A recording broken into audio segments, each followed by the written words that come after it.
great good morning, everyone. It is a frigid but beautiful Tuesday, January 20th, year of our Lord 2026. This is the Bob Cordaro Show. I am he, broadcasting today from the United States of America. I could prove it because our president got cheered at the national championship game. It's also the place where the brave, like the veterans we salute today, thanks to our man John Basiliga and his great Eastern roofing systems. We've lost them last year, but we celebrate them today thanks to John.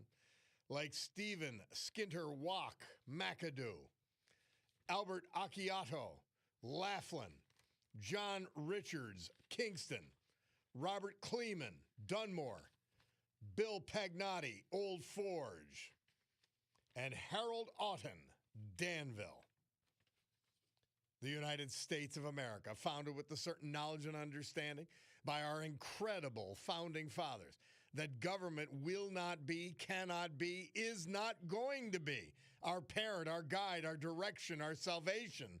Not any of these things, but is nothing more than a necessary evil we require to organize and protect society. The United States of America, the country where for the first time in human history, freedom was declared to be an unalienable right. That means you can't take it away. Granted to each individual by God. It was not something that could be parceled out to groups. It was not something that could be controlled by government or government officials. Our great American Constitution ensures and codifies freedom of speech, freedom of religion, freedom of association, economic freedom, and freedom of the press, no matter how they lie, even if they break into churches in the middle of services. Now, armed with these freedoms, and only because they had them, a ragtag bunch of immigrants, rejects, and their progeny created the richest, most powerful, most culturally diverse and accepting nation ever to grace our planet Earth. America, the only place specifically invented and designed so that every American can live their life in the manner they choose, unlimited by their background, upbringing, race, color, or creed, unhindered by the government or those who would use government to control others for their own comfort, benefit, or power. This Bob Cordaro Show will always be convincingly conservative, lovingly logical, proudly and passionately patriotic, and reliably right. And so, we gavel to order this meeting of the Club for Common Sense, promising you that our commitment to common sense, our unwavering commitment to same, will provide a sanctuary of sanity for all of you in a world that's gone mad. And I'll tell you, we've got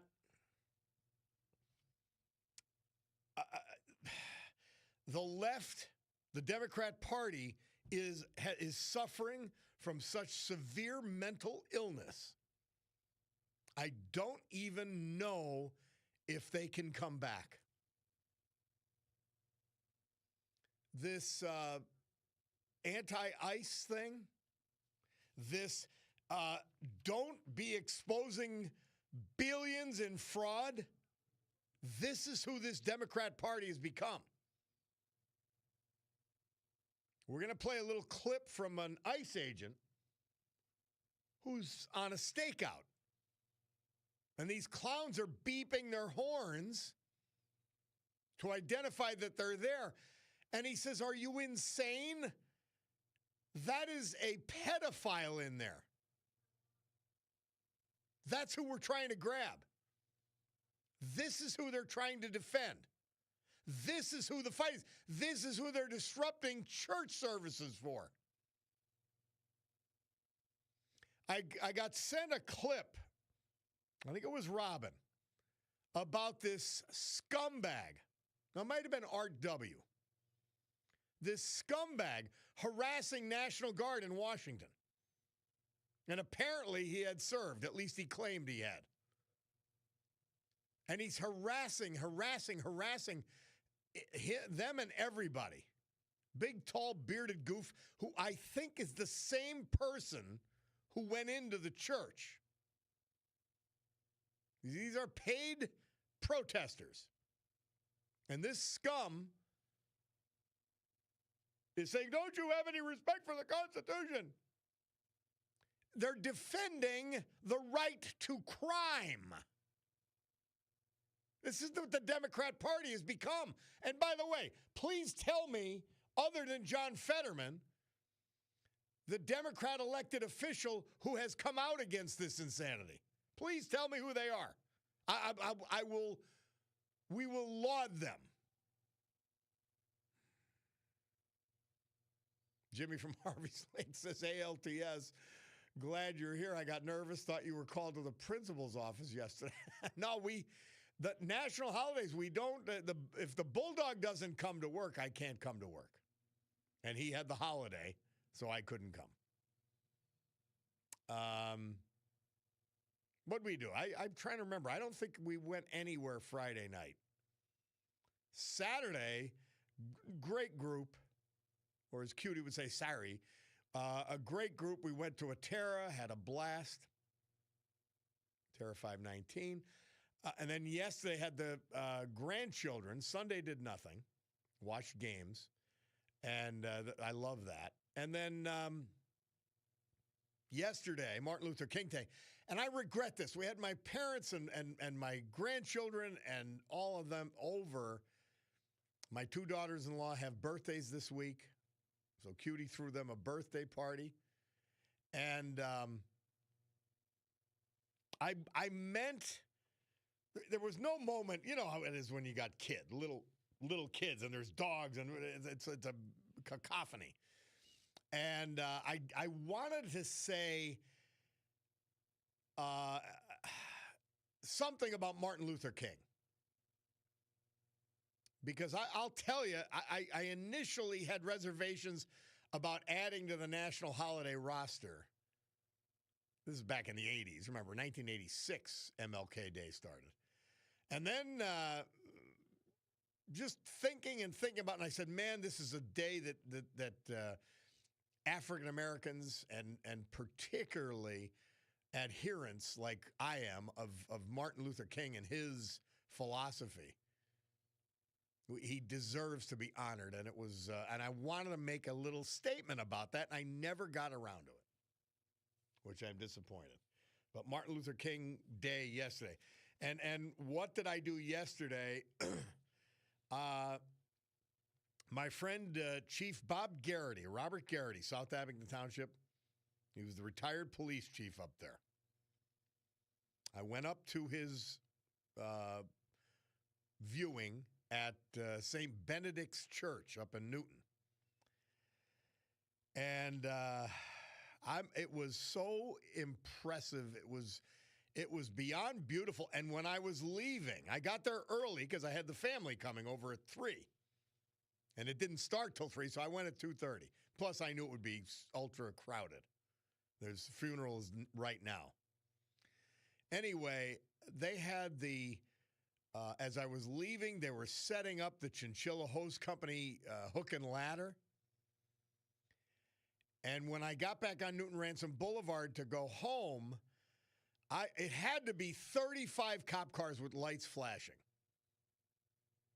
It was absolutely beautiful because Bob Garrity was a cop's cop. I got to meet him through the Police Chiefs Association when we were running for office. We'd appear before them and speak to them and meet with them, usually at Anna Maria's basement. And I would say we were friends. And I really respected and loved the guy. And battle with cancer, you know how they go. And if you remember, I mentioned this last week, we had his father-in-law. And his father-in-law, Jerry O'Malley, was turned 100 on Veterans Day. And we did the salute to him, and he called in. And I saw him, and I said, you know, I don't know if I said this Mr. O'Malley. I think I called him Jerry, actually. We've become friendly.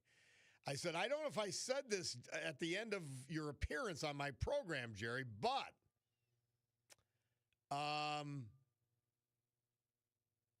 let's hope we can do it next year on your birthday, on Veterans Day, when he turns 101. Yeah, Gerard O'Malley, Jerry O'Malley. But anyway, Chief Robert Garrity, they're laying him to rest today, and I point of privilege, just want to mention. And another passage that is very sad to me as well.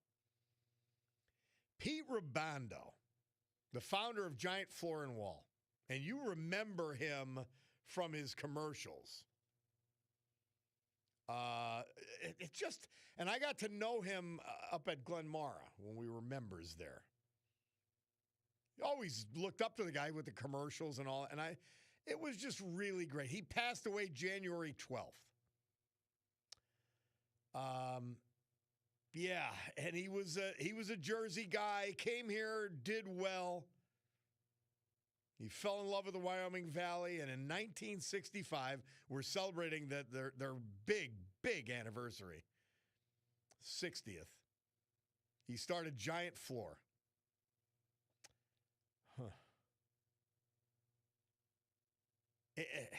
He was just a rock of the community. His sons continue the business and are amazing and do a great job. But we lost Pete Ribando, and that's a loss. It truly, truly is. But we look back at guys like Bob Garrity and Pete Ribando, and we say, look at how much we gained for their having been here and among us. And my great honor to know both of them. But Peter Ribando, Chief Robert Garrity, a great gathering of cops today and yesterday. And, man, you felt safe. You felt protected. You said you felt honored to be among these police yesterday. It's why I'm so sickened and disgusted by the scum protesting against ICE to protect pedophiles. It's disgusting. All right, we've got to take a break. Bob Cordaro, WILK. Let's hear from our great sponsors, a little history, a little music, and then we'll be back with much more. We've got Monday Musings with John Perillo. We've got the Monday Mensch with Chet Parlavecchio. So a lot to do today. It's the Bob Cordaro Show.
Hey, 1937.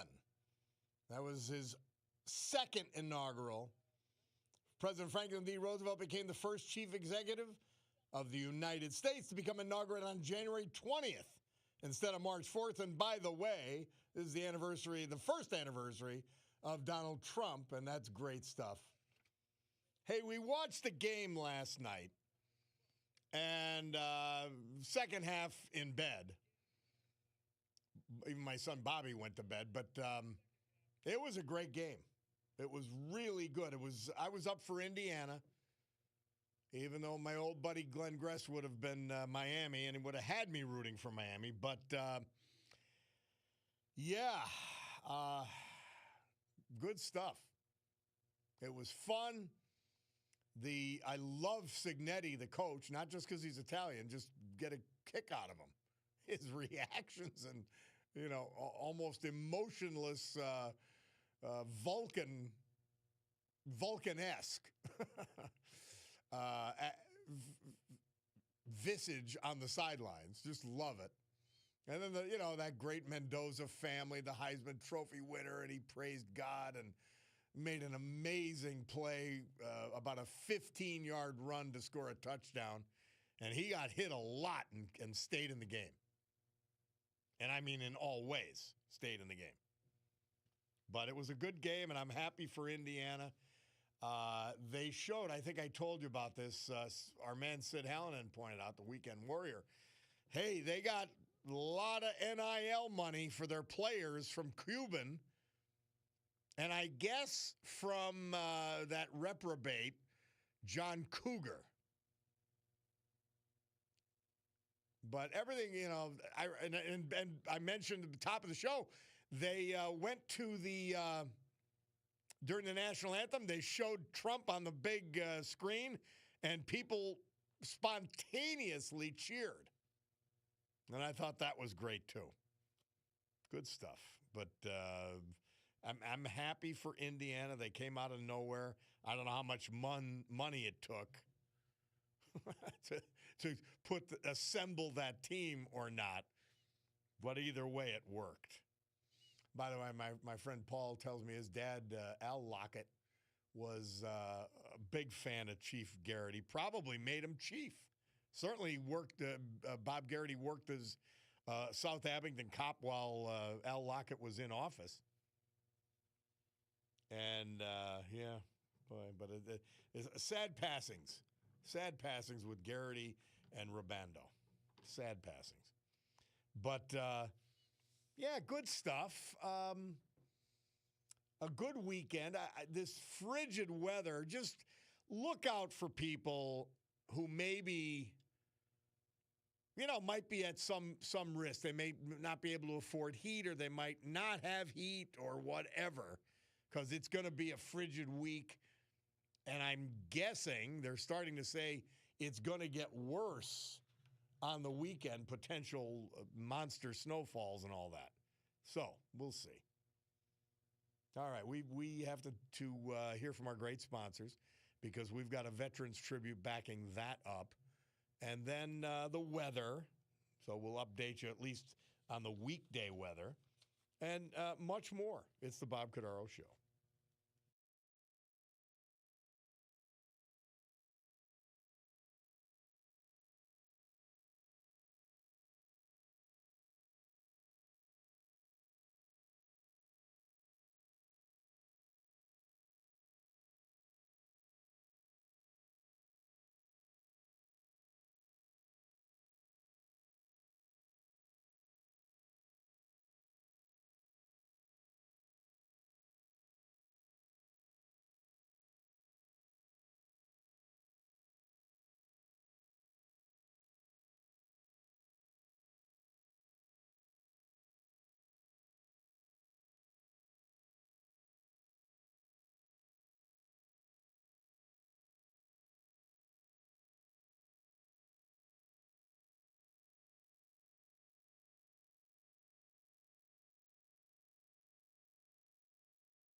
Our Veterans Tribute this hour and every hour, this day and every day. Brought to you by our man, John Basiliga. And on Mondays, even though it's Tuesday, we honor Eastern Roofing Systems, his biggest, his first, and one of his best companies. The premier industrial, institutional, and commercial roofer in the eastern United States. And they bring all of that expertise, all that buying power to you here in Northeast Pennsylvania because they're headquartered in Jessup. You can do your small building or your home. Eastern Roofing Systems. Albert Acciato, Laughlin. He was 82 when he passed January 6th. Born in Pittston. Al was a graduate of West Pittston High School and served all of us in the United States Army Reserves. After his service, he received a bachelor's degree from Bethel College, Tennessee. A lot of great people went there from this area. He majored in accounting. He spent his career in accounting, the majority self-employed as a tax accountant and financial consultant. In addition to his parents, he was preceded in death by his beloved wife of 51 years, Mary Kovaleski Acciato, in 2023. He's survived by his daughters, 4 grandchildren, and many other family members. Albert Acciato. Stephen Skinter Wack. He was 90 when we lost him January 6th. He was from McAdoo. Born in McAdoo, devoted and lifelong member of St. Mary's Ukrainian Catholic Church in McAdoo. Skinter was a U.S. Army veteran. Prior to retiring, he was employed at Garland Industries of Freeland. Founding member of the McAdoo Southside Rod and Gun Club. Sadly, preceding him in death were his wife, Irene.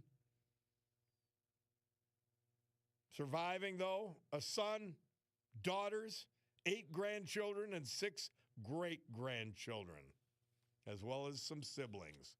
Stephen Skinter Wack. Our Veterans this hour brought to you by John Basiliga and Eastern Roofing Systems. Storm Tracker 16 forecast brought to you by our friends at Montage Mountain. Man, they've got snow galore. And my son had a birthday party for his wife up there. They've got the tent set up where you could throw a little party with a fire pit and music and the whole package. Great weekends up at Montage Mountain. Meteorologist Joe Snedeker tells us today, windy and cold with a mix of sun and clouds, high 20, 9 degrees at the moment. We'll see if we reach 20. Tonight, clearing and cold down to 10 or below, in my opinion. Wednesday, partly sunny and milder with a chance of snow showers, high 30. Thursday, mix of sun and clouds with chance of snow showers, high near 40 degrees. Montage Mountain, bringing you that weather.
The Miracles.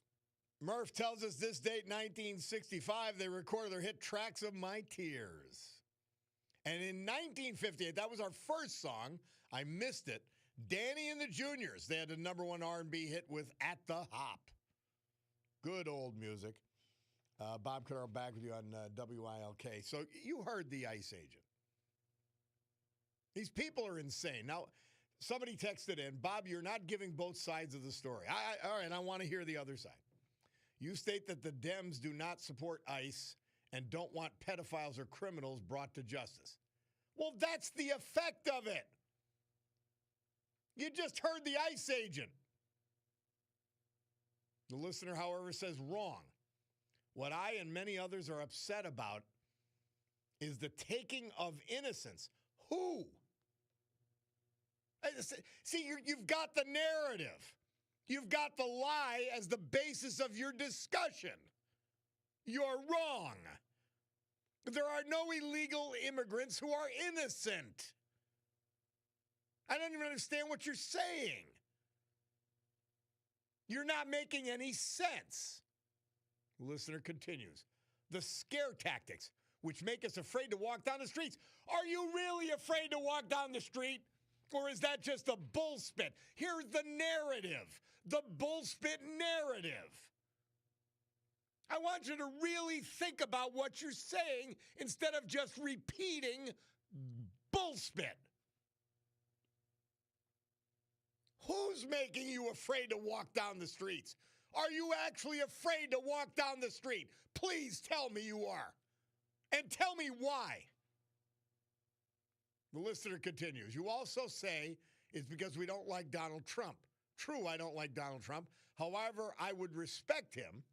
And see, you now belie your statement. I would respect him if he did not resort to threats and violence. What threats and violence against American citizens? What threats and what violence? You're making it up. You're living the lie. The listener continues. And I'm sure that you're not going to agree with this. Well, yeah, because you're wrong. There's no relative. There's no two sides here. Continuing, and I'm sure you're going to have something to say about how I hate Donald Trump and nothing else he does is above, I don't know where it continues. My apologies. Above board. But I'm a Democrat. I would respect and support any Republican who sincerely cared for all the people. Well, you're making the assumption he doesn't care for the people.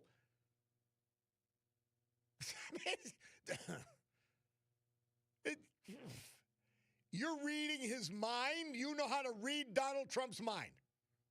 And here's the I'm also afraid he's going to lead us into war. I'm not going to comment anymore, but I just had to get this off my chest with the anger that you spew almost every day. By the way, it's not anger. It's disgust and frustration with the lies that you are living. Let's call it straight here. Taking of innocence, scare tactics, resort to threats and violence. That's all lies. You understand that, don't you? Please try to. And if you're impeding ICE from their lawful activities, then you do want pedophiles and criminals protected. You understand that actions have consequences? What do you think? These protesters and the Democrat officials say, I wonder who they're after. And by the way, who the hell are they to pass judgment on the federal government acting against illegals? That's the law. What am I missing here? Please tell me what I'm missing. What am I missing? You're making up and repeating the narrative, which is based on lies, the taking of innocence. That's a lie. It's a disgusting lie. The scare tactics. What are the scare tactics? Oh, ICE might show up. Law enforcement scares people who break the law. That's not scare tactics. They're trying to arrest them. And by the way, if the jackasses, Democrat elected officials, didn't create sanctuary cities and states, they would just go into the prisons and into the courthouses and take them with no fuss, with no heavy armor, with no weaponry. But the Democrat Party won't allow it. And I'll ask you, where were you? I'm going to ask you this because you at least attempt to think. Where were you when Obama was deporting people and separating families and caging children? Where were you then? That's the first question. The second question is, were you happy with the federal government hunting down and spending millions of dollars going after the January 6th protesters? Oh, by the way, if you were, then what's wrong with criminal illegal aliens and illegal aliens being arrested? You didn't care about the January 6th people. In fact, you wanted it done. Do you see the hypocrisy? Do you see the lies you're basing things on? Please look in the mirror and figure this one out. It ain't hard. Law enforcement officials, oh, how crazy, enforcing the law. Wow.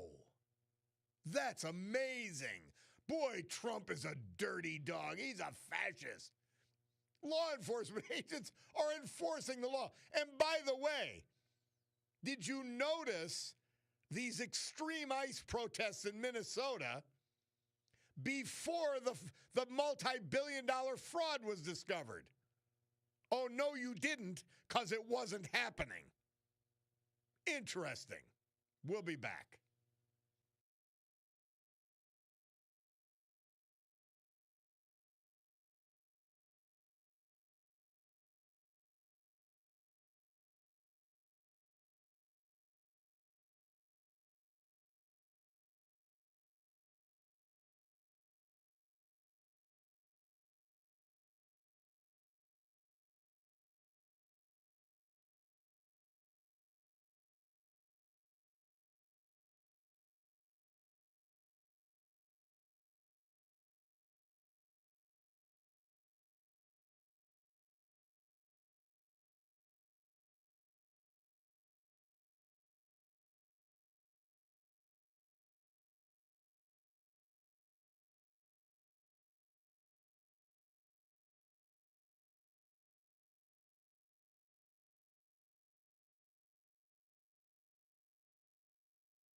The Rolling Stones. This date, 1965.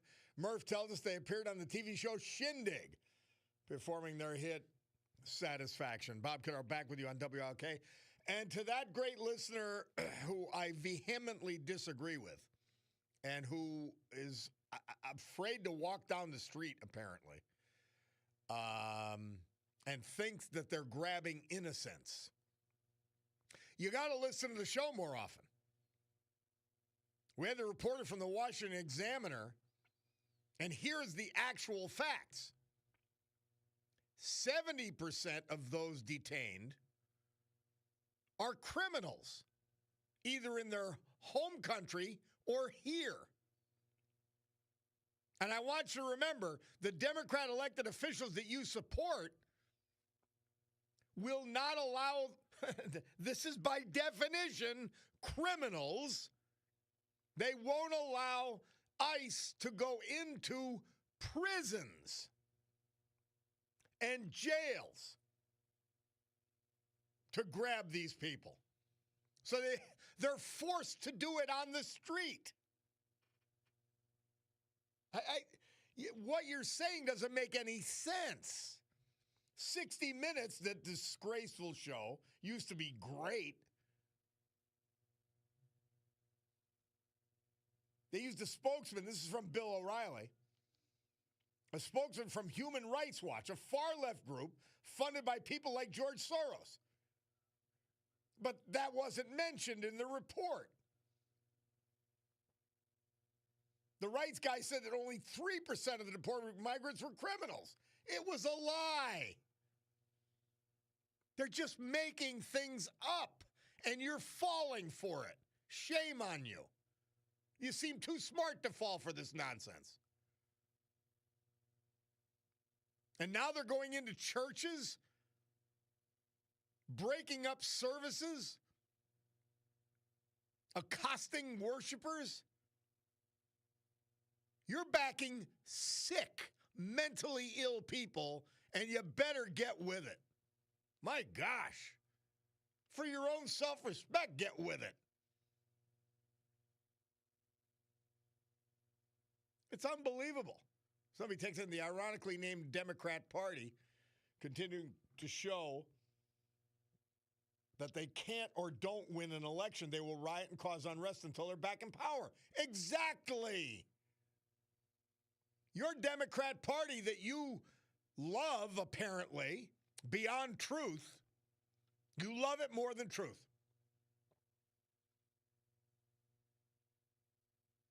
You love it more than truth, the Democrat Party. I don't get it. Or you hate Trump, or a combination of both. Unbelievable. They're showing that scumbag on my monitor now. The big goof with the beard. It's unbelievable. It really is. And you'll just regurgitate the lies and believe them instead of investigating on your own what is true and what is false. Somebody takes it, Bob, I know plenty of otherwise educated people, American citizens, white, middle, and upper middle class, who legitimately believe ICE is kidnapping people and sending them to caves or other lunatic nonsense. It's downright embarrassing. An electrician, I agree with you. They're falling for the lies. You fell for the lies. By the way, the same people who fell for the lies that Joe Biden was competent to be president. That Kamala Harris was qualified to be president.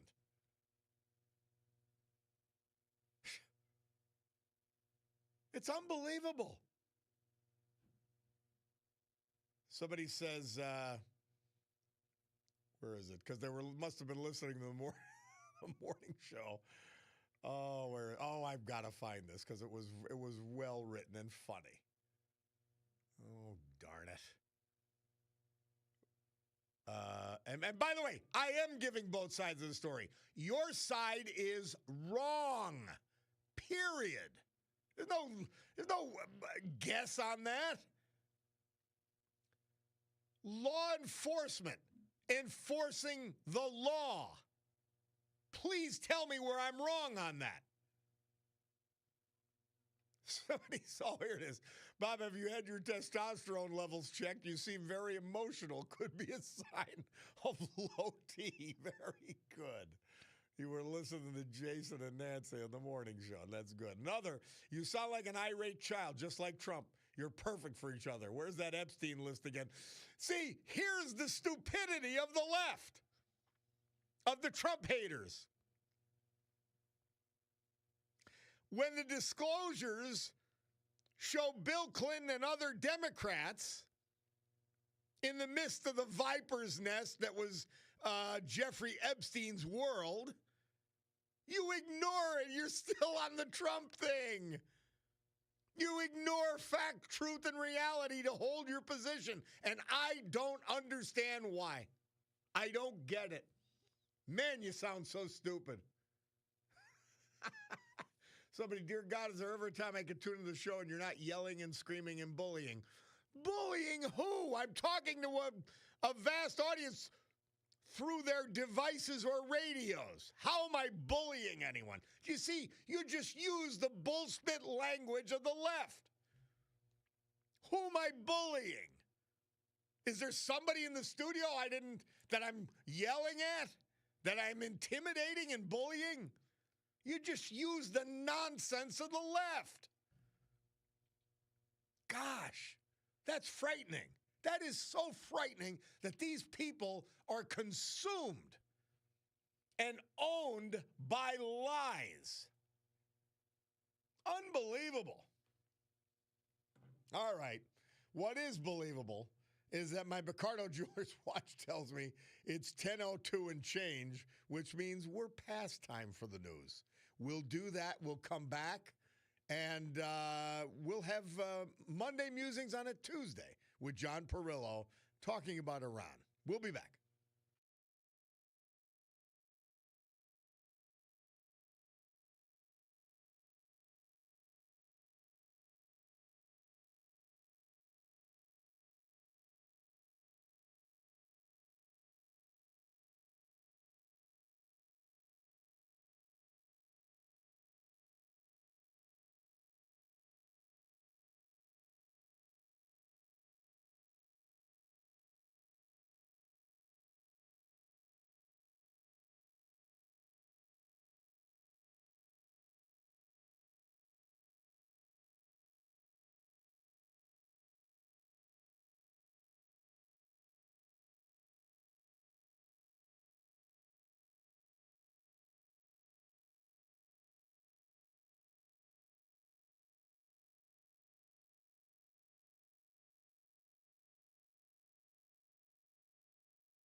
Great good morning, everyone.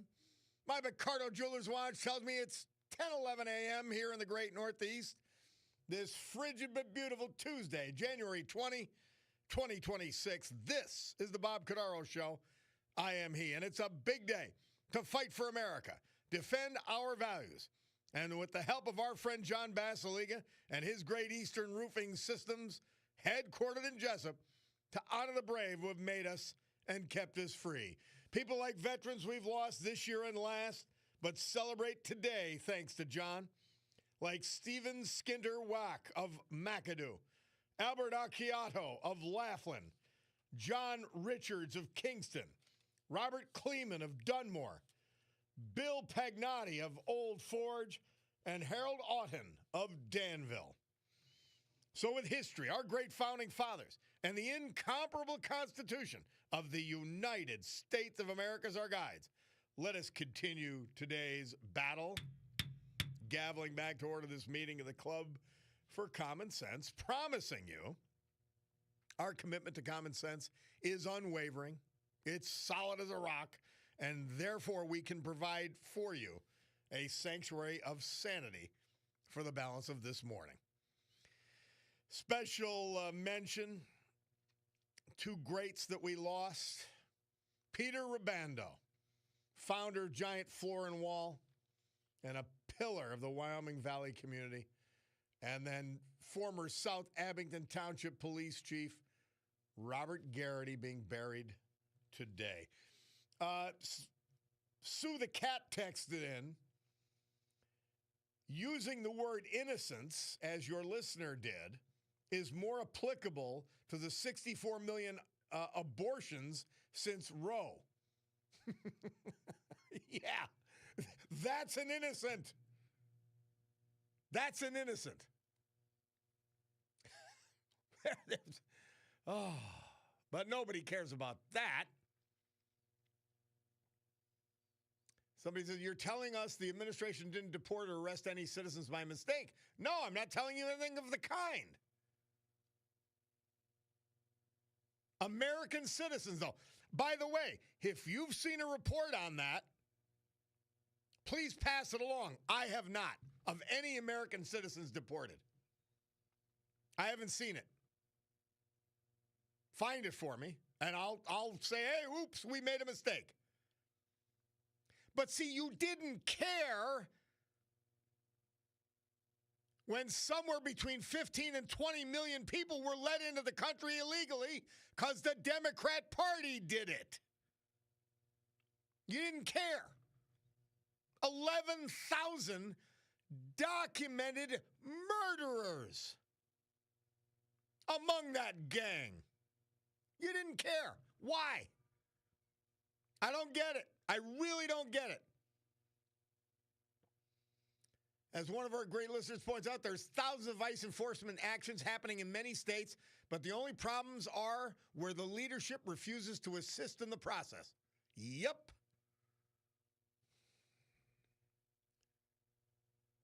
Bob, the morning show said ICE pulled a man out of his house with force later to find out he was not an illegal person.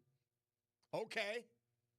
Number one, they said it, but their sources are suspect. That's number one. Number two, okay. Are you going to tell me law enforcement can't make mistakes? Is that what you're saying? Somebody said, Bob, remember when Tom Homan got a medal during Obama's presidency for deporting illegals? Now he's a Nazi. You're right. You're right. Bob, to address the last texter, I'm not afraid to walk down any street in my area or in one of our cities because I'm hoping the cops will be there if I need them. I'm telling you, it's a total misguided insanity that they just swallow, and I don't understand it. How could anything really be more important than truth, fact, and reality? How? I don't get it. Oh, well, I've eaten into some of his time, but we'll make time because we started off the hour with that little, and I didn't agree with all parts of it, that little sort of lesson, I guess you'll say, on Iran and how to potentially overthrow that government. And so our subject on Monday Musings is Iran. And that's where John Perillo comes in, because it's Monday Musings on a Tuesday. How are you, John? I'm good, Bob. How are you? I'm in a lather. I know. It's so unusual. I'm shocked. Yeah, I know. Well, I've got a goatee now. Cutie, I don't shave when I'm on vacation, as a general rule. And so I said, I've got to shave. I'm starting to feel it. And she's, well, leave the goatee. So I've left the goatee for a little bit, and then maybe the goatee makes me more excitable. I don't know. No, it could be that. And for your listeners, if you've ever seen those pictures of those old cowboys with those big bushy mustaches, they served a purpose. It was to keep your lip out of the sun. Because back in those days there was no lip balm, and it was a way to keep your lips from burning. So there you go. For those of us with facial hair out here, there's a reason for it. But anyway, but Bob and I were picking, which of the latest issues we wanted to talk about this week, because there's so many. And his lead-in was perfect, because I did want to talk about what's going on in Iran. And I started researching this last Tuesday, right after Monday Musings, and I figured I'd be lucky if it was still relevant a week later. But let's give it a shot. And we would have hit on this Greenland stuff and Davos, but let's not try to keep up with the constant change. Let's try to analyze issues that are a little more settled. Right. And I think, and for your listeners, I do think that's an important point, right? I think a lot of things are happening, and we tend to have, our ability to concentrate gets a little bit shattered. But I think it's important to look at Iran, because what's going on there is important. And historically, when you look at revolutions, there's generally a tipping point. And I wish I could come up with a better formula to describe it. But revolutions happen when the tyrannical lose their grip, and be that the tyranny of the communists in Russia or of the Islamists in Syria, or you name it. But it's not a mathematical formula. It happens when enough people no longer fear the security forces of those they want to overthrow. And when that happens, the security folks who shot at the crowds, as well as the despots who tortured their opposition or sent them to gulags or whatever, they begin to wonder if they're still in control. And when they begin to hesitate or get nervous, the mob senses that, and you get a revolution. And in the case of Iran, I think I can actually give you a concrete example. There was a picture of a young woman with makeup on, and her hair is down, and she's lighting a cigarette with a burning picture of the supreme leader. And you can Google "cigarette girl Iran" if you want to, and you can see the image yourself. If she's still free at the time of this musing, which I doubt, by the way, Iran's in deep trouble. And that's because she represents everything that the Islamists hate. And she's displaying that publicly. And always remember, Iran is not an Arab nation. It's Persian. They speak Farsi, not Arabic. And they have a long history of education and music and an open society.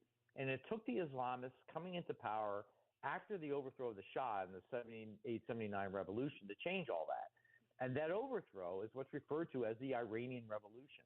And now the Shah was no great shakes either. He did his fair share of oppression. But the mullahs make him kind of look like a teddy bear. Yeah. So it's hard to know if Iran is still collapsing right now, because they've shut down all their communications, no phones, no cell phones, satellite communications have all been blocked. But the pictures that have leaked out show huge demonstrations. Clearly, lots of people have been killed there. And the official numbers from Iran are something like around 4,000 people have been killed. The best estimates are around 12,000 and go as high as 20,000. So not a minor uprising. This is pretty big. And the supreme leader, Ayatollah Ali Khamenei, has been defiant, saying that there's nothing to talk about and that he won't back down because of the protesters. And really, he can't. His entire regime is based on the religious belief that the 12th Imam will come and convert the world to Islam, the entire world, sometime after the destruction of the state of Israel. And if he backs down, he's violating his sacred belief that Iran is the key to that global Islamic future. And a quick note to whoever's on the president's staff who listens to this program, please make sure he understands that. There's absolutely nothing to negotiate with Iran about. And by the way, the before Ayatollah Khomeini, back in 78, 79, the Shia sect, which is the dominant Islamist sect in Iran, All right. Yeah. they believed in passivity and not being involved in politics. Right. And Very different. The radical change undertook, and their decision was that now we're going to try to bring about the coming of the 12th Imam and the end of the world as we know it. It's a remarkable place that these sick people come from. John, we got to take a break. Bob Cordaro, WILK. Monday Musings on a Tuesday with John Perillo. We'll continue with John after this.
Elvis Presley. Murph tells us he recorded his hit In the Ghetto, written by Mac Davis.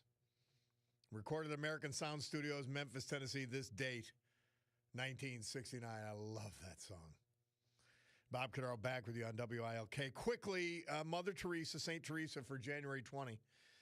She says, be faithful in small things because it is in them that your strength lies. Always poignant, always important.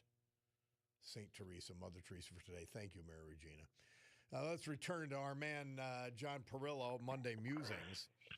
So, John, there's this apocalyptic philosophy and this total conquer of humanity that's at the core of the Iranian leadership. And I think that was touched on by the clip we played at the open of the hour. Yes. But you know what's interesting, John, and it goes back to the old, I paraphrase it quite often because it applies to so many things. Hemingway talking about bankruptcy, but when does a country or an empire collapse little by little and then all of a sudden? And going back to even the fall of communist Eastern Europe, we've never known when that was going to happen. Yeah, I think Bob brings up two very, very important points there, right? I think the first one is that the entire reason for the existence of Iran is the destruction of the U.S. and Israel. The only question is by what method and when, right? If they stop the hangings, it's because they're looking for some space before they crack down again. And if we want to know how serious the supreme leader is about this, we could actually listen to his own words where he says, quote, everyone knows the Islamic Republic came to power with the blood of hundreds of thousands of honorable people. It will not back down in the face of saboteurs, end quote. So you get that? That's Bob's point. There's nothing to negotiate there. And then, and if you think about it, when midweek Trump was kind of beginning to equivocate a little bit, that gave the regime some hope. But they certainly remember the last time the president said he was negotiating. But for now, the fact is that we don't have enough Navy to cover the Middle East and the Caribbean and the Far East. And you can do lots of damage with bombers and even those based here in the U.S., but you need the Navy to project power for any length of time, and you need them on station to degrade air radar and missiles. And there are a couple of destroyers and littoral ships there now, but they don't have the right capabilities. So the president could be waiting until he can move the right assets into the region. But for now, the regime is a little bit safe, I think. And I think to Bob's other point is if you look at the revolution of 79 that overthrew the Shah, that was hugely significant. It changed the politics and the stability of that region for over 40 years. And if there were a counter-revolution, that would be just as significant. But that's the key point. What's happening in Iran now is not a revolution. It's a counter-revolution. Mm-hmm. And historically, those things generally don't work out well. And another historian, a guy named Niall Ferguson, was writing about that particular issue. And because our country was formed by a revolution, we tend to be sympathetic to them. And that sympathy is, in Mr. Ferguson's word, naive. If you think about France in like 1789, Russia in 1917, China in 1949, or Cuba in 59, and Iran, obviously, in each of those cases, revolutions turned out to be monstrosities. And something like 100 million killed in just the communist ones, right? So there were lots of people, including the never right New York Times, by the way, that celebrated the revolution of the Ayatollah over the Shah because according to the New York Times, quote, the depiction of the Ayatollah Khomeini as fanatical reactionary, the bearer of crude prejudices, seems certainly and happily false. What is also encouraging is that his entourage of close advisors is uniformly composed of moderate progressive individuals, end quote. From the New York Times, that didn't age well, right? So, yes, while Americans are generally sympathetic to revolutions, we are also generally wrong about them. So these current protests in Iran aren't a revolution. They're about reversing a revolution.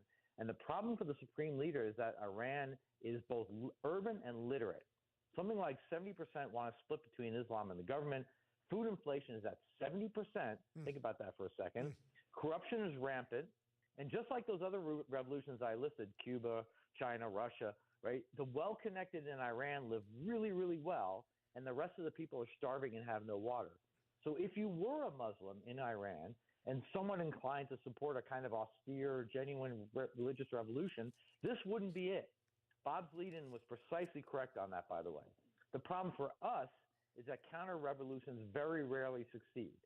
And interestingly for the Middle East, though, it's the monarchies there, like Jordan, Saudi Arabia, Morocco, and the Gulf states, that have been far more peaceful than the republics like Algeria, Egypt, Iran, Libya, and Yemen. Those are all republics, so we tend to think in terms of monarch bad, republic good, but in that part of the world, the very opposite is true. And in all those failed republics, nobody is talking about the restoration of monarchy. And like France after their revolution and Russia during their civil war, all those who want the restoration of the monarchy were slaughtered. So don't count on that. The lesson we should have learned, and that the supreme leader most definitely has learned, is that repression works. Yeah. Like if you think about Budapest, Prague, Dansk, Beijing, the Soviets, the Communist Chinese, and all those kept their republics by ruthlessly killing off their opponents.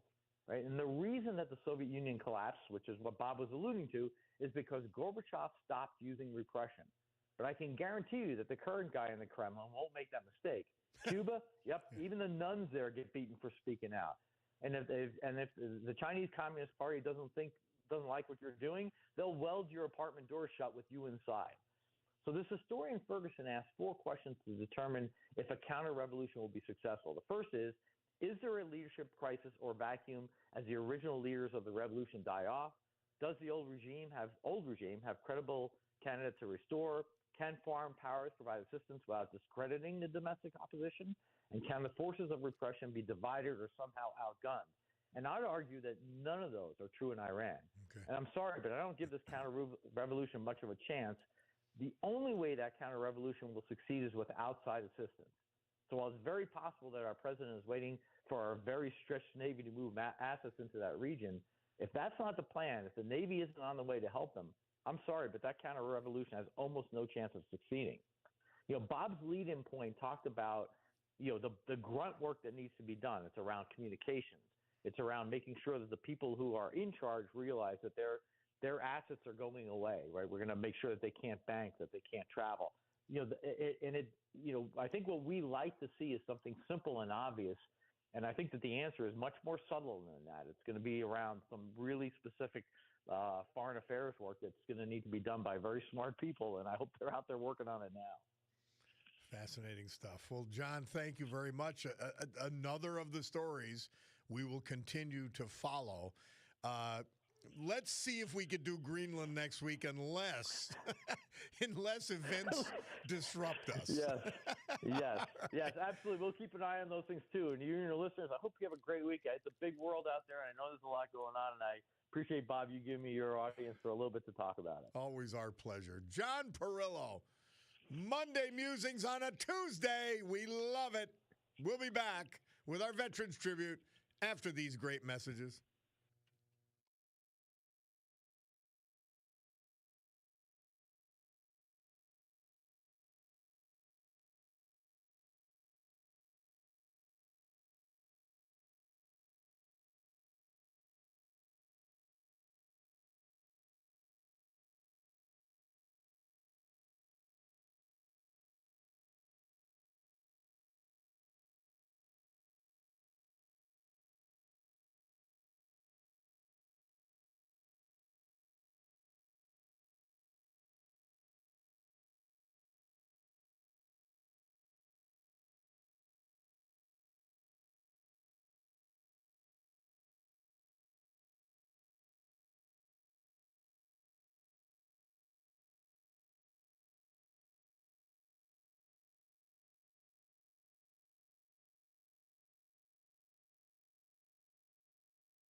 Our Veterans Tribute this hour and every hour. This day and every day. Brought to you by our friend John Basiliga, a friend of this country, a friend of this area, a friend to the veterans. John Richards, Kingston, struck by a car while crossing Wyoming Avenue in Kingston. He died January 6th. Graduate of Kingston High School. He proudly enlisted in the United States Marine Corps shortly thereafter. JR was deployed to Vietnam with the 3rd Marine Division, where he was injured in the line of duty January 21st, 1969, almost at that anniversary. For his bravery and service, he received numerous medals and commendations, including the Silver Star for valor and courage in combat, the Purple Heart, the Vietnam Service Medal with 3 Bronze Stars, the Meritorious Unit Commendation, Vietnam Meritorious Unit Citation, First Class Color with Palm, and the Republic of Vietnam Campaign Medal. He was actively involved in many local, state, and national veterans organizations. He was a Marine through and through, a passionate advocate for service members and veterans. He remained deeply committed to supporting them throughout his life. He's survived by his wife for nearly 60 years, Gail, his daughter, his son, and he was proud grandfather. And he also had a great-grandson, many other family members. Combat veteran John Richards. Robert Kleeman, Dunmore. He was 86 when we lost him last December 20. Preceded in death by his beloved wife of 61 years, Adeline Kleeman. He was born in Scranton, a proud graduate of Scranton Central High School. He went on to attend Keystone College. He served his country honorably in the United States Army before embarking on a long and dedicated career with PG&W and later with the Pennsylvania American Water Company. After retirement, he volunteered for Meals on Wheels for over 10 years. Robert Kleeman was known for his kindness and generosity. He served for many years as Scoutmaster of Troop 84 in Scranton. He was a Brotherhood member of Amadai Lodge, now Lauapanau Lodge. He received the George Meany 1991 Scouting Award from the Scranton Central Labor Union. He's remembered by his sister Mildred Dolly Coleman, his children, his grandchildren, and his great-granddaughter, and other family members. Robert Kleeman. Our great veterans this hour brought to you by John Basiliga and his great Eastern Roofing Systems. Oh, the Storm Tracker 16 forecast brought to you by our friends at Montage Mountain. When I think weather, I think not just Joe Snedeker, but I think Montage Mountain. When I think of Montage Mountain, I think, what's the weather? Well, today, windy and cold, says Joe, with a mix of sun and clouds, high 20. We're up to 13 right now. Tonight, clearing and cold down to 10. Wednesday, partly sunny and milder with a chance of snow showers, 30 degrees. Thursday, mix of sun and clouds with a chance of snow showers, high near 40. That's your weather, brought to you by our friends at Montage Mountain. And check out their great tents. My family kids went skiing up at Montage on Saturday and had a birthday celebration at one of the great tents. I'm telling you, you won't know the fun you could have. We're in the cold anyway. So let's bundle up and get out there and enjoy it on Montage Mountain.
Carly Simon. I love this song, but it never made any sense to me.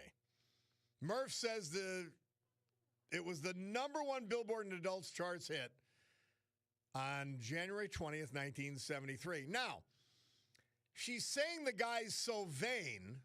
Was it Warren Beatty? We don't know. She's saying the guy was so vain, but you probably think the song is about you. Well, it is. Why does that make him vain? I don't know, but I like the song anyway. I love Carly Simon. Somebody takes in, Bob, keep up this tiring and truthful work. These people won't get it or refuse to get it until it's too late. LTS. I know it. Somebody says, Bob, one of the haters says, Bob, maybe I missed it, but did you rail against the mental midgets that dragged that U.S. citizen out of his house without a warrant? No, I didn't rail against them. They made a mistake. If you're right, by the way, if you are right, I will guarantee you, I'll base two things on two suppositions based upon your text. Number one, you hate law enforcement. That's number one. And there's no room for even one mistake by our police. No room whatsoever. And number two, your news sources suck. You are insanely uninformed. So I'm not going to trust it because you said it, because you go to news sources that have zero credibility and that lie all day. Somebody telling me, by the way, it's not about Warren Beatty, it's about James Taylor. I never heard that, by the way. Somebody asking any thoughts on Trump wanting to buy Greenland. His negotiating tactics are disconcerting to a lot of people. The problem is, with that position, I've seen it work.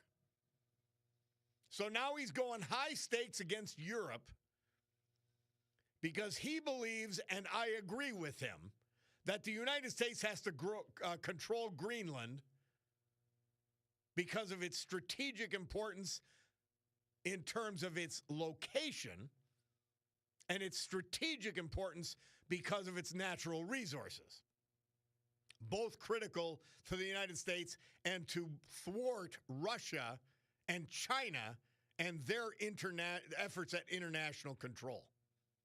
So we need Greenland. I agree 100%. I've seen these tactics work before.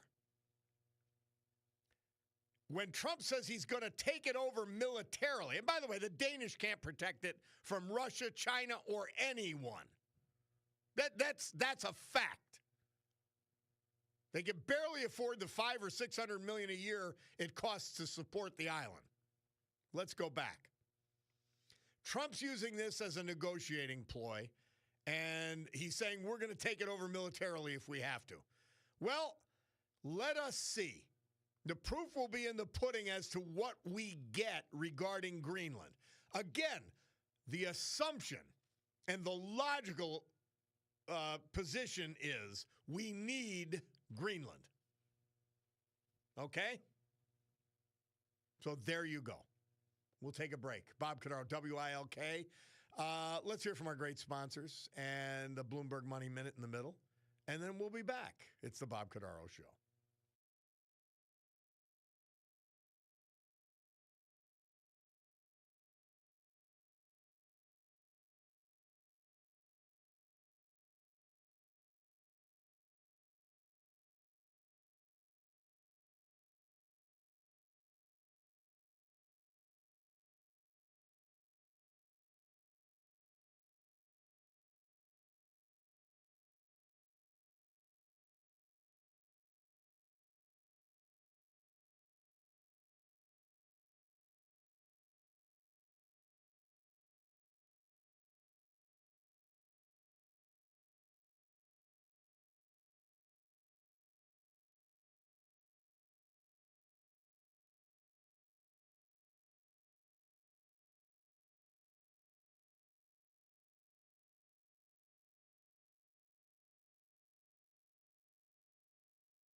In January 20th, 1982, Murph tells us, in Des Moines, Iowa, a fan threw a live bat on the stage at Ozzy Osbourne's concert.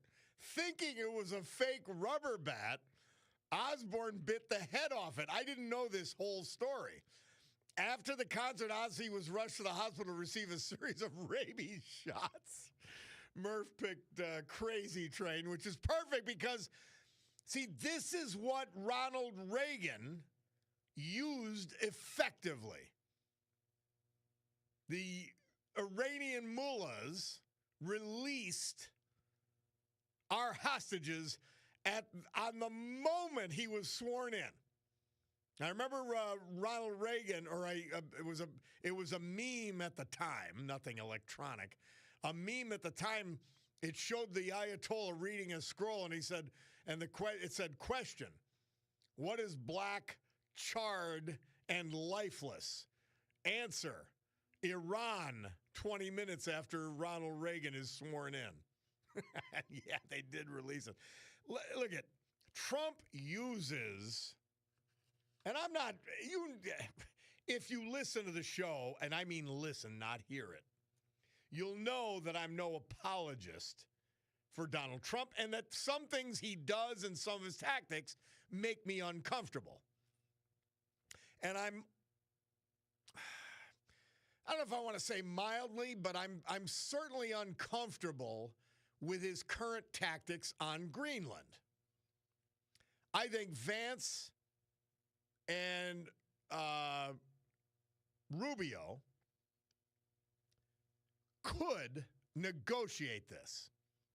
But Trump is helping them. They said, look, I don't know what the crazy man's going to do, and it could have all kinds of consequences, and Trump is throwing it out there. And he'll play it out, too. He's got coyones. He'll play it out. And he'll keep Europe guessing. But I promise you, it's a negotiating tactic. We are not invading Greenland. Now, could we have a defense agreement with Greenland come out of this, as well as the right to exploit their natural resources and never own or control the property? That's what we're headed for. You watch and see. Watch and see. Look, if you get your panties in a bunch over Trump when he's not actually doing something and just saying something, well, that's on you. That's on you. But a little bit of crazy works, especially when you have the might and power and, by the way, the proven capability of using it the way Donald Trump does. Tom from Dallas texts in. He says, telling ICE to get the F out of your city when you never once said for the illegal criminal rapists and murderers to get out of your city. You're a left-wing Democrat hack. Yeah, these are scumbags. Sue the Cat she claimed she sent me a bunch of synonyms for scumbag. I have, Sue, you've got to resend it. I can't find it because I don't want to overuse the word, even though it's fully descriptive. Mayor Fry, Ilhan Omar, Tim Walz, please think about how disgusting the leadership in Minnesota is. Please think about it. It's almost beyond comprehension. All of them.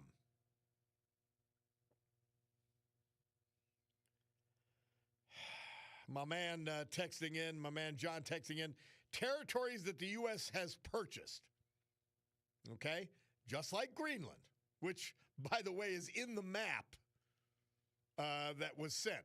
Alaska, 1867, $7.2 million. The Mexican cession, which is California, well, and that might have been unfortunate, California, Utah, Arizona,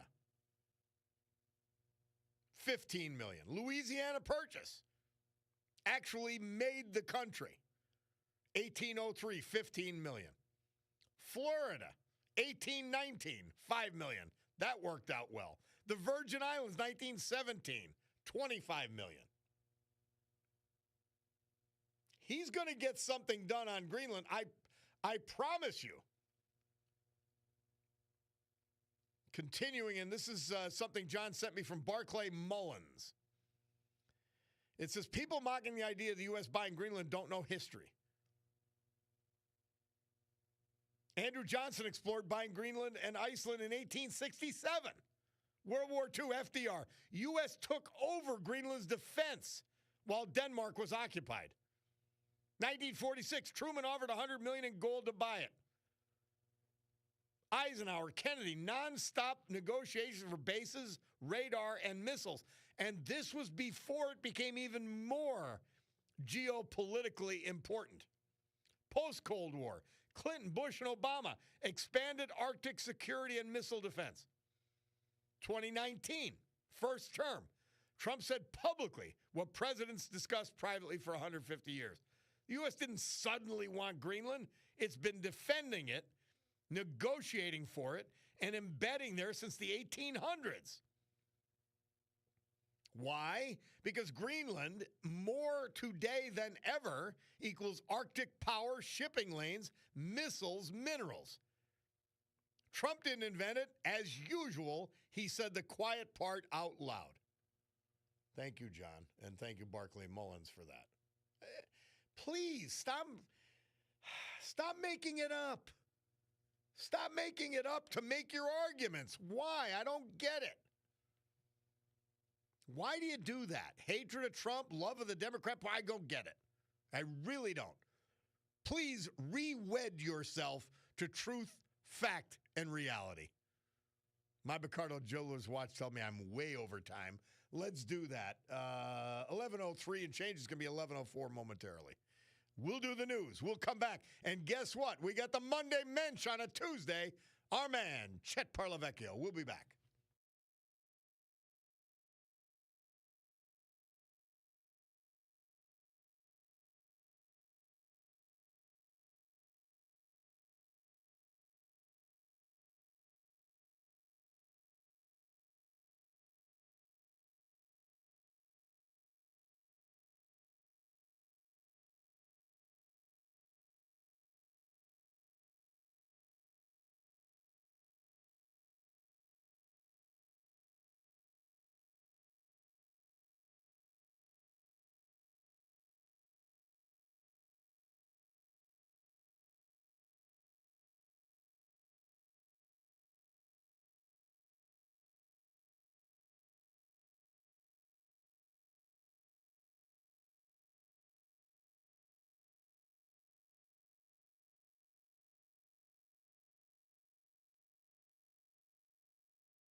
Great good morning, everyone.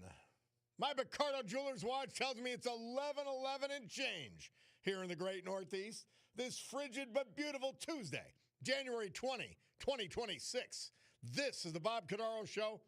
I am he, and it's a big day to fight for America, defend our values, and with the help of our man, John Basiliga, and his Great Eastern Roofing Systems, to honor the brave who have made us and kept us free. People like the veterans we've lost this year and last, but celebrate today thanks to John. Like Robert Kleeman, Dunmore, John Richards, Kingston, Stephen Skinter Wack, McAdoo, Albert Acciato, Laughlin, Bill Pagnotti, Old Forge, and Harold Auten, Danville. So with history, our great founding fathers, and the incomparable Constitution of the United States of America as our guides, let us continue today's battle.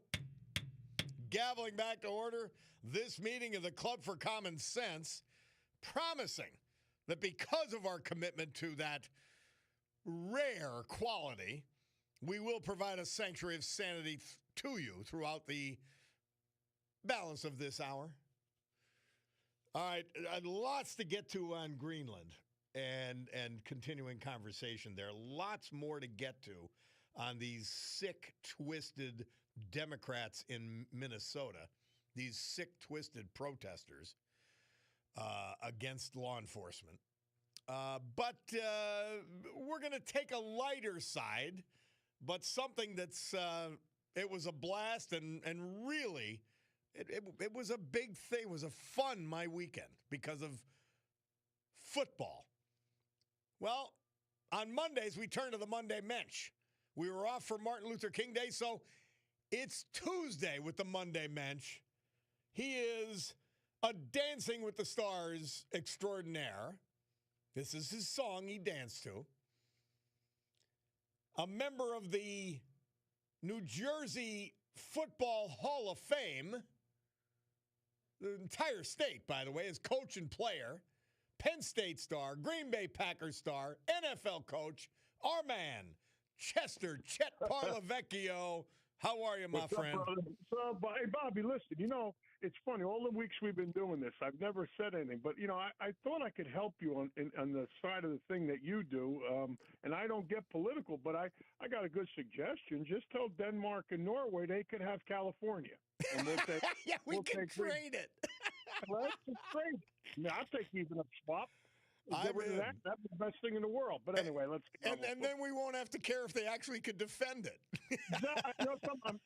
Something, and I sit here sometimes and I listen to you, and I'm on the edge of my seat wanting to chime in. I said, no, but that one went too far. Here's what a lot of people do now, Chet. You could text me and just let's come up with a name. Now, we already have the New Jersey Devil.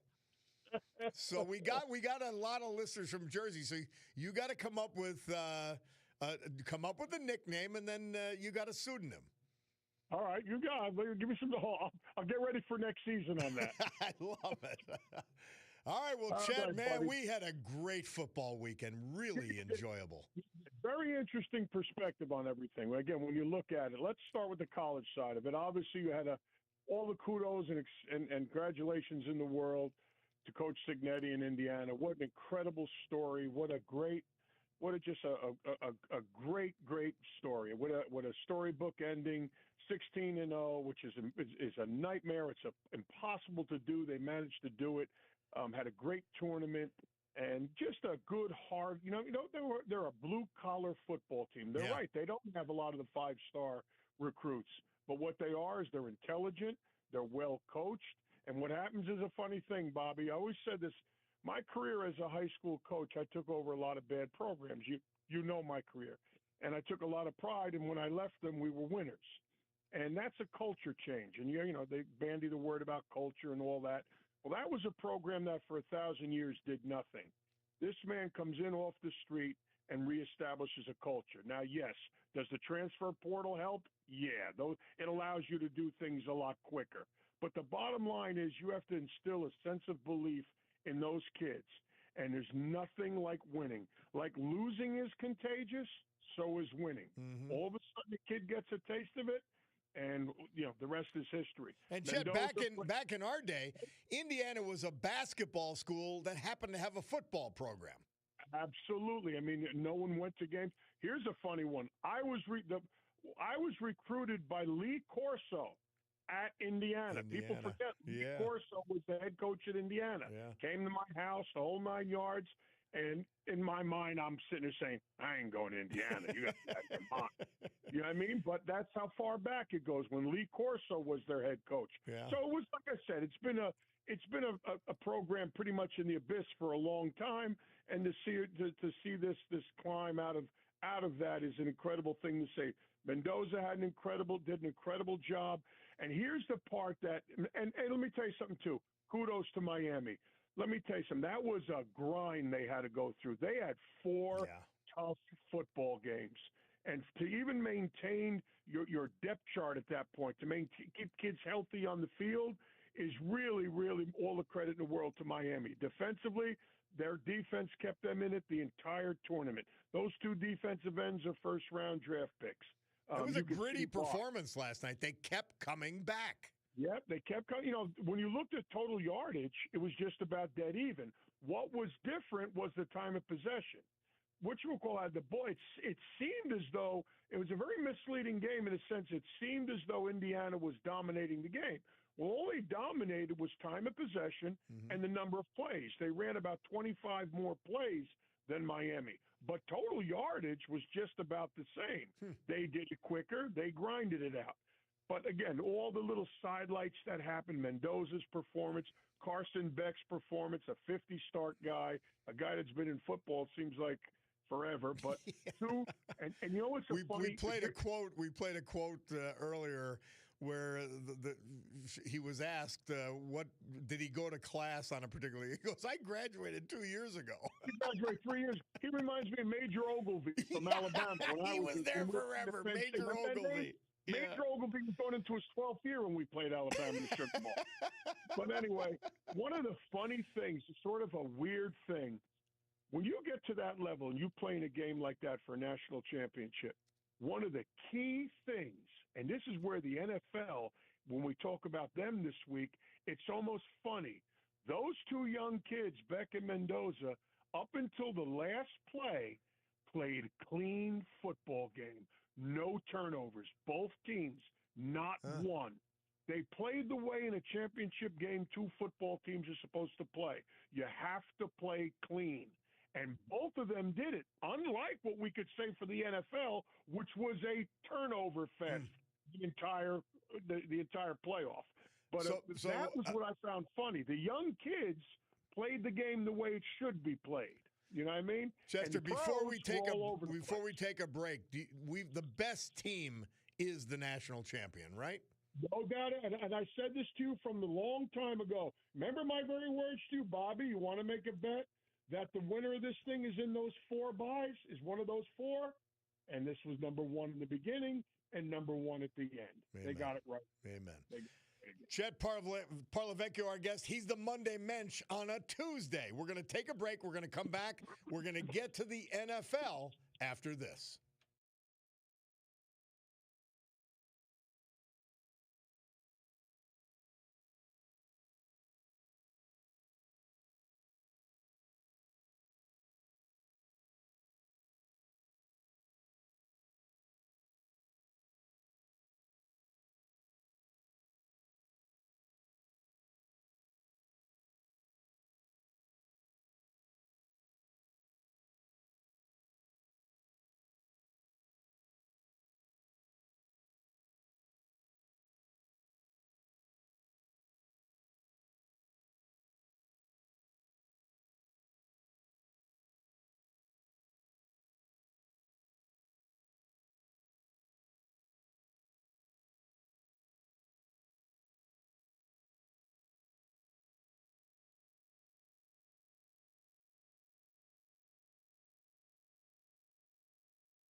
Yeah. This day, 1990, Murph tells us Tom Petty and the Heartbreakers moved into the top 10 charts at number 7 with their hit, Free Fallin'. Bob Cordaro back with you on WILK. We are in the midst of our meeting, our weekly meeting with the Monday Mensch here on Tuesday. And let's go to the NFL, Chester. That's where a lot of action took place. Unpredictable. Bobby, is even unpredictable. You know, if we're as a football coach, I would have to say a lot of bad football. It really was. Yes. But a lot of times, bad football makes an exciting game, and that's what you had. I mean, the complete disregard for the football in all 4 games was mind-boggling. Again, in these key situations, the number one thing you cannot do is turn the ball over. Now, interesting thing, that perspective for people watching from the outside in. Isn't it funny? There was no Joe Burrow, no Jackson, okay? No, whom else am I missing? Joe Burrow, no Patrick Mahomes. And there's a new era of quarterback that was in these games. The new guard, Stroud, Caleb Williams, Drake May, and they all acted like it was their first soiree into this situation. They all struggled. Caleb Williams, again, as great as plays as he makes, okay, scrambling, keeping his eyes, and don't get me wrong, I love his upside. He's done a great job of developing Caleb Williams. They've got their quarterback in the future, but in the end, you threw 3 picks. Yeah. Okay, Stroud had the kind of game in Houston where I wonder if that's my quarterback of the future. And the sad part about Stroud's performance, he was just as bad the week before. Then you have Drake May. By the way, getting back to Stroud, I really tire of listening to Troy Aikman, but he made one good point and sort of stepped out to make it. He said there's a problem with the coaching at Houston because this guy's regressing, Stroud, not improving. No doubt about it. Your number one thing is to develop a quarterback. That's the key part of any NFL team. It's a quarterback-driven league. And I agree 100%. He was regressing. It was the same thing here in New York with Saleh. The quarterback situation was getting no better. If your quarterback situation doesn't develop, if you don't get that young quarterback better, if he stagnates, then you're going to be looking for a new coach. And that, I think that's a consideration or a talk that the Houston Texans will be having immediately in the offseason.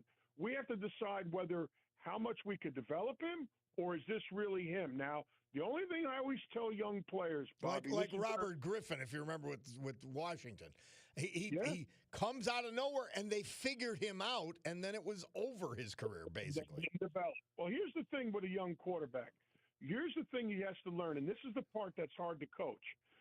Making a mistake is not the problem. The problem is when the mistake leads to the second mistake and then the third mistake.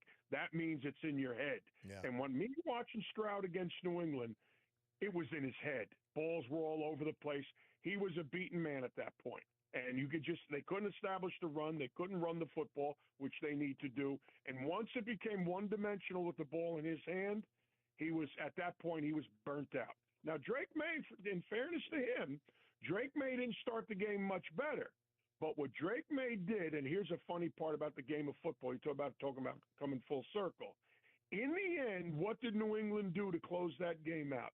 They went into the I formation. He went under center with a fullback, and they ran downhill. And in those last 2 possessions, if the Philadelphia Eagles would have done that, they'd still be playing. Yeah. They put Drake May under center, old school I formation, and got the running back square because they were more physical up front. They were bigger than that Houston team. They were bigger.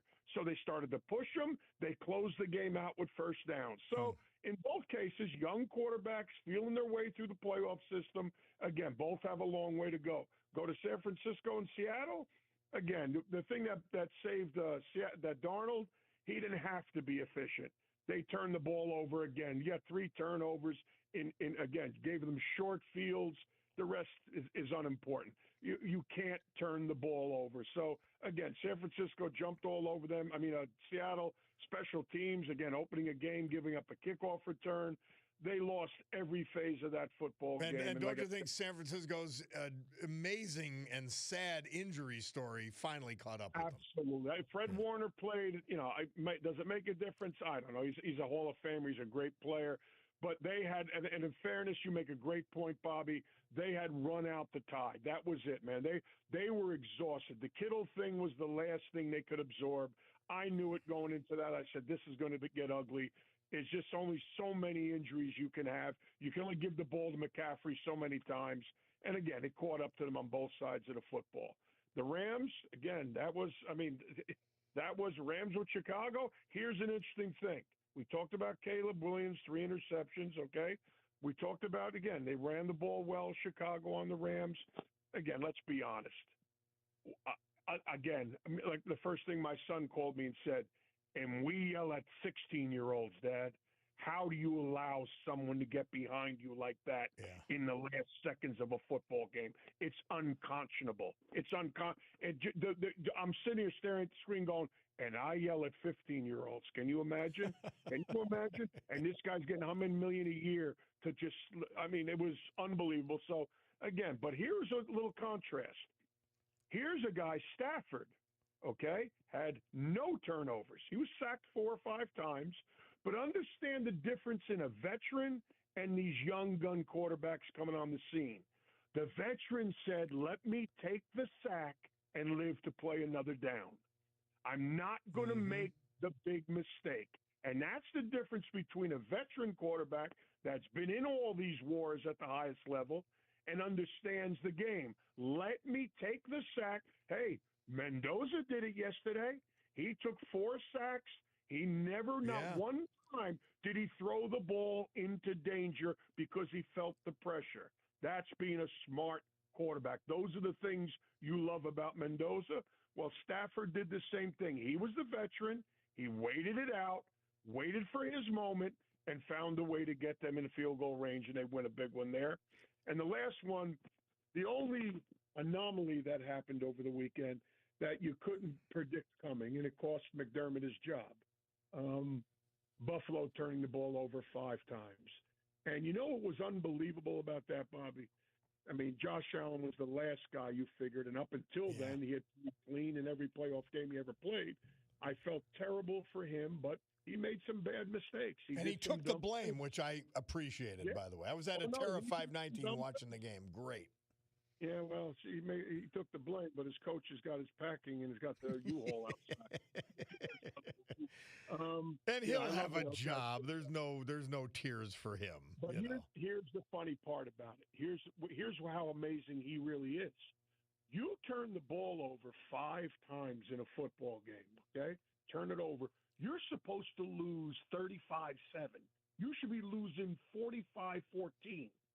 He got managed with 5 possessions given away to get that game into overtime. Can you imagine that? Yeah. Should have won it and should have won it. He managed. That was a catch, wasn't it? Sure was. And he managed to get that team. How did? Let me ask you that, Chet. How you had to be speculating like we all were. I'm at a Terra 519 watching the game. Can't hear the sound, and I'm going, "That's a catch." When they review this, it's going to get overturned. Now, there was a delay in the review for some reason. And then when they did review it, it was obvious that it was a catch and that the ball, he landed on the ground. Yeah, well, my answer to that, Bobby, hold on to the ball tighter. You know what I mean? Yeah. In that, hold on to the ball tighter. I understand what the call was. You know what I mean? Again, you didn't lose. Obviously you did lose because of that, but you lost that game a lot earlier with 5 turnovers is where you lost that game. Yeah. And that never should have been. This was their year. You had Mahomes out of it. You had Burrow out of it. You had Lamar Jackson out of it. You had them all out of it. This was Buffalo's year. This was made for them. And again, Bo Nix, I thought, played well. Again, Bo Nix is one of the young guns. But again, Bo Nix is an older young gun. Remember, he came into the league a lot older than those guys. Yeah. He's another 12-year vet of college football. And now Denver's out of it, right? Without him. I cannot see that. What is the line in that? I didn't even look yet. I didn't get it yet, but Stedman's a professional. He's been around for a long time.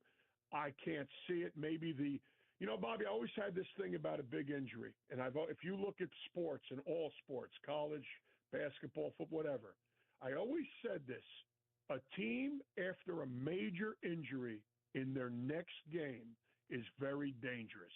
And why is that?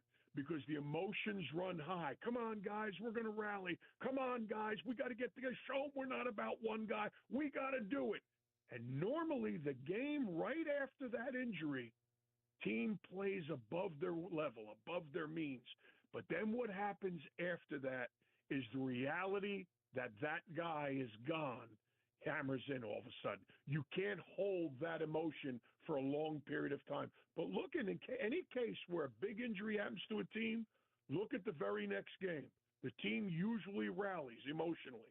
So don't be shocked if this game is tighter than you think. Okay. They're going to gather themselves. They're in Denver. That's what's huge. They'll gather on the emotion of the crowd. Hey, we can't do it. They've got a good enough defense to keep them in the game. New England is not one of those explosive up and down the field kind of teams. They want to grind it out. So that game could be closer than you think. By the way, Brother Ron points out that the line is 5.5. See, that's telling you something. Now, you would think it'd be a lot more than that, wouldn't you? Yeah. You would think that's an 8.5 point line, you would think. No, you would think at least it's a 2-possession line, and it's not. So that's telling you something. Like I told you, Bob, be careful of that first game after a bad injury. Those guys are going to rally. They'll make their adjustments. They'll do what they have to do. Stedman's not a guy that's never been out. He's been a starter. He knows how to play. It's not like you're putting some kid in there that's never taken a snap. They'll modify their game, and they'll figure a way to shorten the game. They don't want to extend the game. They'll establish the run, try to get the run going, go to heavier sets with 2 and 3 tight ends, and we'll see what happens. Now, the other one in Seattle with the Rams, again, this is, to me, it's the Rams to lose. I don't care what Seattle did with the 49ers. You played a beat-up 49er team. You know what I mean? Yeah, that only gives me so much credibility. I think the Rams can go up there in Seattle and win the football game. I really do. I think I like Stafford. I bet quarterbacks. And of what's left, Stedman, Darnold, and May, I'm going to bet Stafford. Well, another great NFL weekend coming up. I'm disappointed without the Eagles and the Bills in it, but I'll watch anyway. I'll watch. No, anyway. It's like I said, it's sad, what happened. But I was rooting for Buffalo. I wanted it for him. Yeah. And like I said, I also hate 10 guys got fired this year. That's incredible. Yeah. That's incredible. 10 guys got the Evo. Imagine so. And you know what's amazing about that? To close, here's the part that's funny. 10 poor guys got fired, and the guy that probably deserves to get fired the most still has his job with the Jets. The Jets didn't go fire their coach? He should have been the first to go. He still got a job. J-E-T-S-S-S. Jets. Well, Chester, thank you, my man. I look forward to Monday Mensch on a Monday next week. We appreciate it, my friend. All right, my friend. You take care of yourself. All right. Chet Parlavecchio, the Monday Mensch on a Tuesday. We'll be back after these messages.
Our Veterans Tribute this hour and every hour, this day and every day, dutifully, patriotically, brought to you by our man, John Basiliga, featuring today his first company, his biggest company, Eastern Roofing Systems. Headquartered in Jessup, they're the largest, one of the largest, and the premier roofing contractor for commercial, industrial, and institutional purposes on the Eastern Seaboard. And they'll bring that expertise and that buying power to your home or your small building here in Northeast PA. Bill Pagnotti. We lost him December 27th last year. He was from Old Forge. He was 86. He's survived by the love of his life, Dorothy Stull Pagnotti. The couple married on 1965 had celebrated their 60th wedding anniversary last year.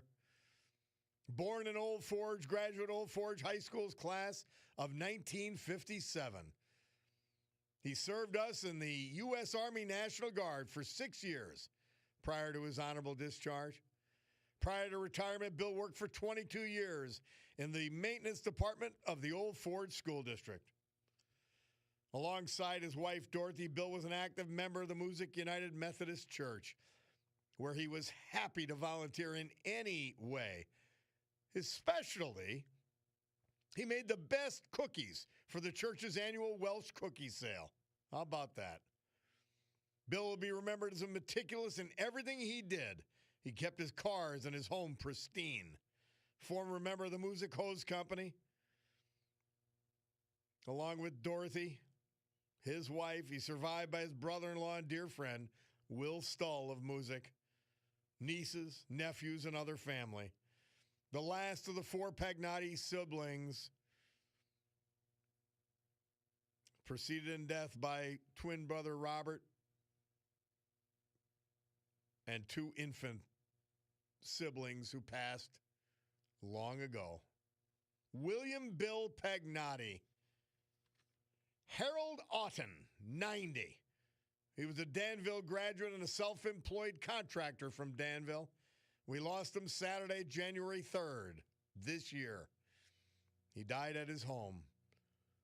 Graduate of Danville Area High School, he served this country with honor in the United States National Guard for 12 years. Married to his loving wife of 68 years, Mary Agnes Blosky Otten. They attended Shiloh United Church of Christ, Denville.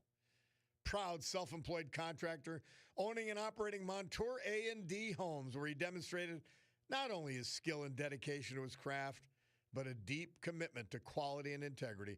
Throughout his career, he extended his talents to various esteemed companies like Merck, Wicks Lumber, Larry's Lumber, Harris Homes, and Jack Metzer Ford. He was a pillar of strength and an unwavering source of love for his family. He grew up with his brothers and sisters on a farm on Old Mexico Road in Milton. Harold often talked about riding his pony to a one-room schoolhouse. Oh, Lord. He had an awesome sense of humor with a big smile and a twinkle in his eye. Harold was kind.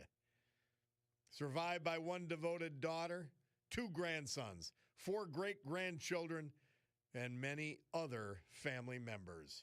Harold Otten. Our great veterans this hour, brought to you by our friend John Basiliga and his amazing Eastern Roofing Systems. Storm Tracker 16 forecast from meteorologist Joe Snedeker, brought to you by our people, the people we love up at Montage Mountain. And we love Montage Mountain. I think weather, I think montage. I think montage, I think weather. Well, today, windy and cold with a mix of sun and clouds, high 20. Tonight, clearing and cold, low 10. Wednesday, partly sunny and milder with a chance of snow showers, 30. Thursday, mix of sun and clouds, chance of snow showers, high near 40. So skiing's going to be good later in this week. And they've got, thinking this weekend, they've got those great tents where you could sit by a fire pit, keep warm, have a blast in the great outdoors, Montage Mountain.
Murph tells us this date, 1966. Staff Sergeant Barry Sadler released his hit, The Ballad of the Green Beret.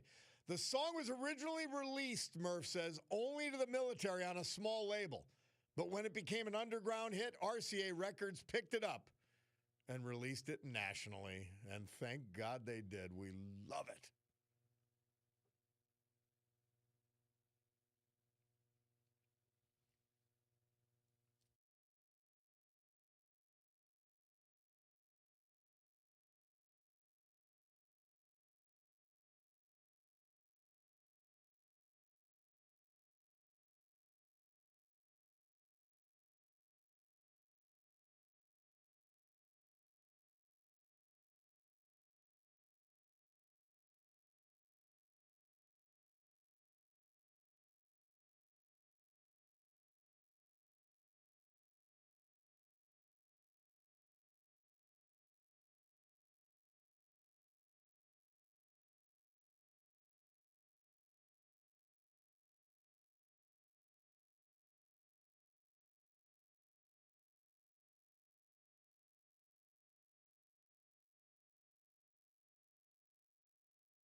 the illegal, immoral, wrongful placement of Joe Biden's sign in Greenridge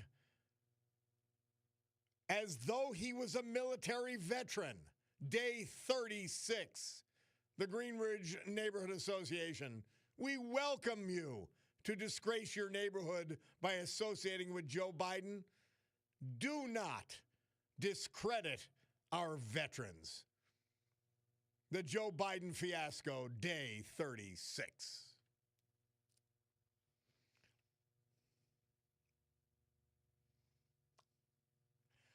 Well, we're back. My Bacardo Jewelers watch tells me that we're almost out of time, but hey, Bacardo watch brands, just remember this. Raymond Weil, Breitling, Oris, Longines, Michelle, Shinola, Luminox, Swiss Army, Seiko, Tory Burch, Victorinox, Bulova, G-Shock, and more. And I've got my very own Bacardo Jewelers watch, Bacardo's brand, which I love the most. Yeah. The Greenland situation, my man Rick Bigelow texting in, or actually emailing in. He says, Denmark did not cede control of Greenland in World War II. Instead, with Denmark occupied by Nazi Germany, its ambassador to the U.S., Henrik Kaufmann, signed a 1941 agreement allowing the U.S. to defend the island, a move the Danish government initially repudiated but later ratified, maintaining Danish sovereignty while facilitating vital U.S. military bases and intelligence gathering for allies. Greenland remained part of the Kingdom of Denmark, and after the war, Danish control was fully restored, with U.S. bases continuing under new agreements. And someone had texted in, might have been the Carpenter, but I'm not sure, that, yes, it is the Carpenter. He says, LTS, could you emphasize that? I believe we do have a military presence in Greenland, but it's very light. And it says, I remember my stepfather talking about being stationed in Thule, Greenland in the Air Force. Yep. My man Fred Duckman, he's upset about this leaf filter commercial coming back. Come on, man. You're a military veteran. You can handle a commercial. Somebody texted, just listen to a post by the bearded man in church, this Kelly guy. It's utterly breathtaking, profane, disgusting, and unfortunately sums up the attitude of many young people in this country today. He's literally daring Pam Bondi to arrest him. He's scum. He's total scum. I've watched him confront our National Guardsmen. Disgusting. Somebody says, we don't need to buy Greenland. We only need military rights to it. And that's what he's going to get. And by the way, our man Brian from Shavertown says he's got the Green Beret song on a 45. Love it. Love it. Well, guys, it's great to be back with you for another week. Look at Trump is negotiating. No need to get emotional and excited because you don't like Orange Man, whatever. This is what he does. It's disruptive for a purpose. We need Greenland. That's not made up. Well, thanks to our great veterans, Robert Gleeman, Dunmore, John Richards Kingston, Stephen Skinter Wack, McAdoo, Albert Acciato, Laughlin, William Bill Pagnotti, Old Forge, and Harold Oughton, Danville. Thank you to them, and thank you to our friend John Basiliga for bringing that to us. Mr. Paul texts in, he says, the Tector and all those of his ilk are just like the weak-minded in Star Wars. Luke waves his hand and says, you will take me to Jabba the Hutt. They say, I will take you to Jabba the Hutt. The media and the Dem politicians are their Jedi masters.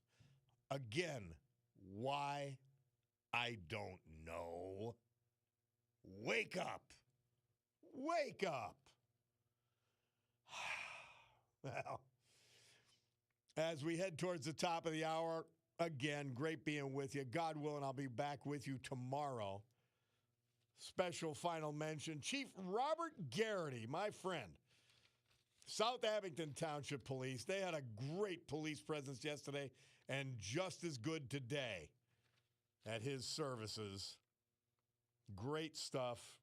Blessings to his wife Miriam, his son Robert, and all the family and friends of Bob Garrity.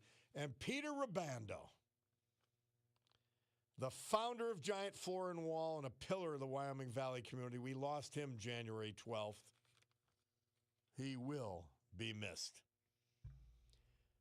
Guys, Sue Henry's show is next. Rob O'Donnell's show after that. But for now, my Bacardo Jewelers watch says it's 12 noon, which means we got to go. Club for Common Sense, meeting adjourned.